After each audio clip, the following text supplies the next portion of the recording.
Nation News Now Storm Tracker weather. Coverage you can count on.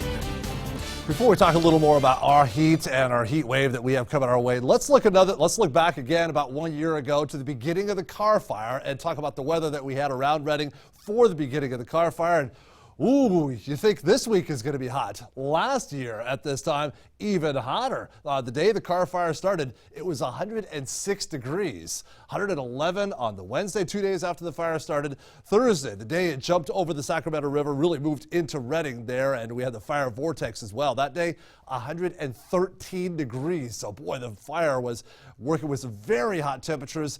Also working with some very dry conditions. I've shown this map a few times before, but it ties in very nicely to the Carr Fire here.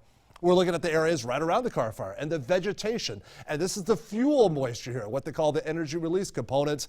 This is what it was doing, the blue line there. The red line is the driest it had ever been. And right then when the Carr Fire started, the fuels out there, the trees, the shrubs, were some of the driest they had ever been recorded. So it was just like a tinderbox ready to go. Now, what are we doing? Here's again, that driest it's ever been. This is where we're at right now. Much more moist, or the fuels have a lot more moisture associated with them, which makes them at least a little more resistant to that rapid spread of fire growth.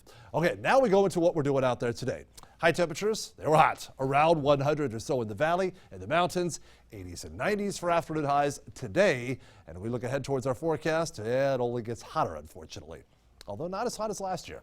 High temperatures, low and mid 90s here in Trinity and Siskiyou counties, upper 80s and low 90s in the Sierra and the Cascades. Good day to go splash around Birdie Falls. Go check out the falls there if you want. Highs on the ridge are lower and middle 90s here. A lot of sunshine, even though we have a few high clouds. You'll still need the sunglasses out there tomorrow. Lows in the north end of the valley in the upper 60s. Tomorrow, 103, 104 as Mother Nature cranks up the heat there a little bit. In the mid-valley, mostly clear tonight. Low temperatures 60s to about 70 in Chico and Oroville. Tomorrow, mostly sunny skies. Highs will be hot. Great weather to go splash around in the sprinklers in the pool or whatever you want to do.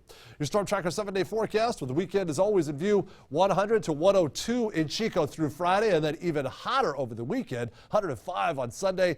Reading's heat 104, 105 here for the next few days.